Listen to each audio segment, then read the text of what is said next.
There comes a moment in adult life when the idea of becoming financially stable begins to feel less like a dream and more like a quiet responsibility pressing against your chest. You sense it in the mornings, when you check your bank account before heading to work, hoping the numbers reflect something better than last week.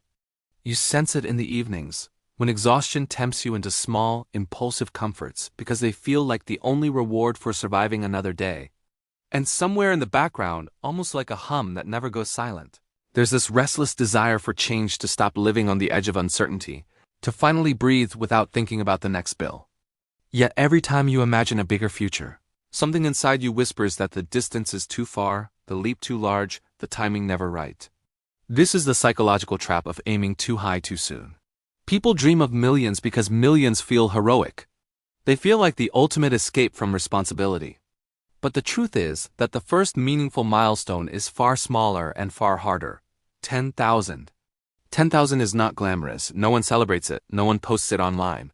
But 10,000 is where the real transformation begins, because it is the first number that forces you to confront who you are when no one is watching. It demands discipline without applause, effort without recognition, sacrifice without validation. Most people underestimate how emotional this journey is. They think financial improvement depends on strategies, tips, or clever tricks. In reality, it depends on emotional endurance, your ability to face your own impulses, your past conditioning, your guilt, your desire to escape discomfort, your fear of planning for a future you don't fully trust. The first 10,000 becomes a mirror reflecting all the parts of your life you've been avoiding. But for those who decide to take this step, a quiet revolution begins. Something shifts in the way they see themselves. The habit of setting money aside becomes more than a strategy. It becomes an identity. They start realizing that wealth isn't created by luck but by consistency, that clarity grows from commitment, and that adulthood becomes lighter when the weight of disorganization fades. This story follows that transformation, not the fantasy of becoming rich overnight, but the deeply human process of building financial strength from the inside out, starting with the milestone that most people overlook but every successful person has conquered, the first 10,000. Every person arrives at adulthood with an invisible financial past stitched into their personality. Some grew up in homes where money was scarce and unpredictable, shaping a quiet fear that follows them long after childhood ends. Others were raised in environments where money was present but unspoken, creating confusion and discomfort every time financial responsibility appears. And many entered adulthood with no real guidance at all, only fragments of advice, mixed messages, and habits formed by imitation rather than intention. By the time you reach your late 20s or early 40s, these early influences evolve into patterns. Overspending to self-soothe, avoiding bills to escape stress, chasing lifestyle upgrades to feel worthy, or simply drifting without structure because planning feels overwhelming. This age group, 24 to 44, is where life becomes psychologically dense. Careers become more serious. Relationships deepen. Responsibilities multiply quietly. Expectations rise even when energy fluctuates. And somewhere within this whirlwind, money becomes both the fuel and the friction of daily existence. People want growth, stability, and freedom. Yet they find themselves caught between wanting more and managing the emotional weight of the life they already have. This contradiction creates financial anxiety, the constant tension between who you hope to be by now and who you currently are. This is why the first 10,000 matters so deeply. It is not about the amount, it is about reclaiming ownership over your behavior. It is the first time you force your financial life to obey rules instead of emotions. It is the first time you deliberately choose tomorrow over today. And in a world where everything feels urgent, choosing long-term stability becomes a radical act of maturity. This introduction prepares you for a story of someone who began life scattered, overwhelmed, and quietly ashamed of their financial habits. Someone who didn't lack intelligence or ambition, but clarity. Someone who finally grew tired of repeating cycles that never led anywhere. The shift began not with inspiration but with frustration and exhaustion so deep that it forced change. What follows is not just a journey of saving money, but a journey of self-discovery, emotional discipline, and psychological reorganization. Because before anyone dreams of $1 million, they must first build the mindset, habits, and internal structure capable of holding 10,000. And that transformation changes everything. He used to believe that adulthood would eventually make sense on its own, As if some invisible switch would flip and suddenly everything from money to emotions to responsibilities would organize itself into a clear, manageable structure. But at 32, he found himself living in a loop that felt both familiar and suffocating. He was earning enough to survive, but never enough to feel safe. Every month felt like a narrow bridge connecting one paycheck to the next, and the space in between was filled with impulse decisions, mental noise, and the slow, creeping anxiety of someone who knew he wasn't fully in control. He bought small comforts to distract himself from that truth coffee that felt like a reward. Gadgets that promised productivity, takeout meals that filled the silence. None of it felt harmful in the moment, but collectively it carved tiny cracks in his financial life, weakening the foundation he hoped someday to build upon. He told himself he deserved these things. He told himself everyone lived like this.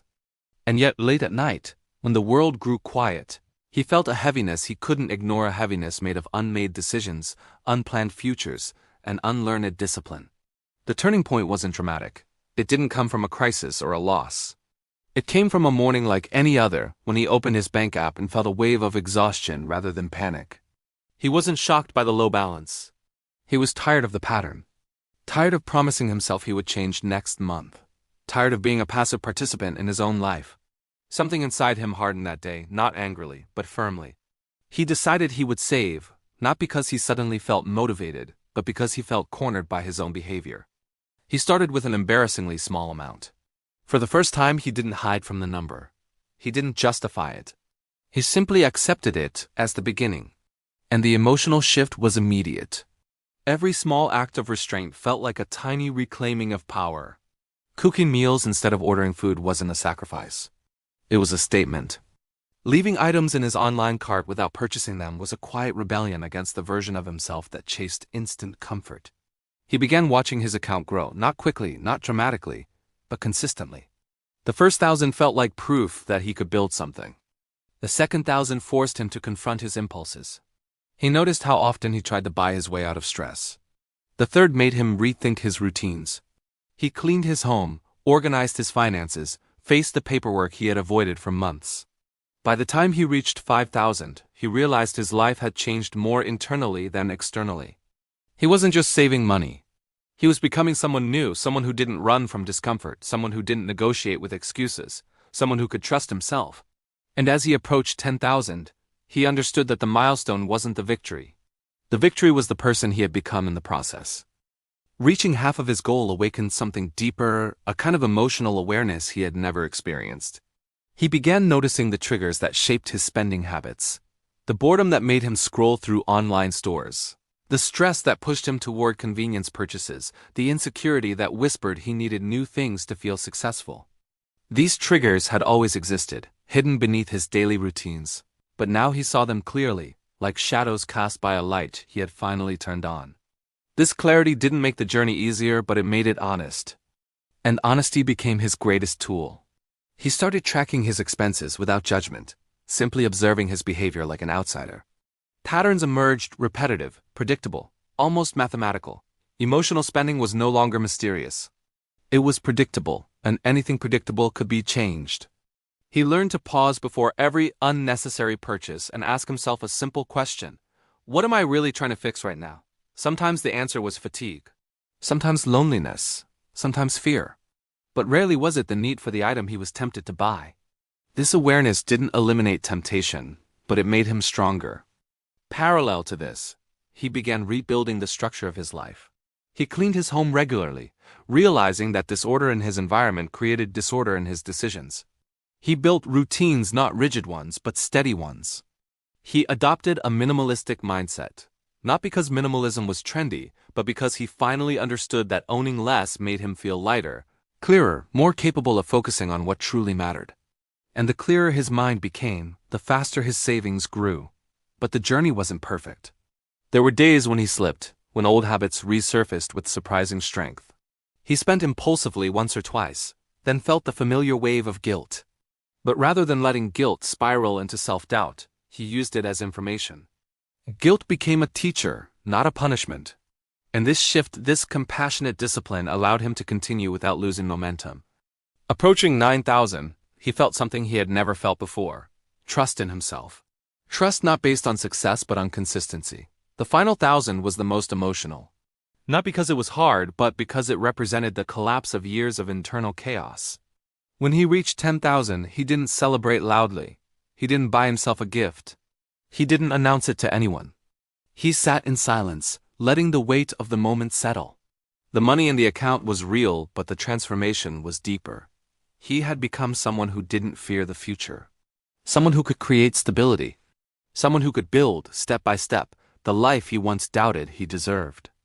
And in that quiet moment, he realized that dreaming of 1,000,000 didn't intimidate him anymore, not because 1,000,000 was guaranteed, but because he had become the kind of person capable of moving toward it with clarity, discipline, and emotional strength.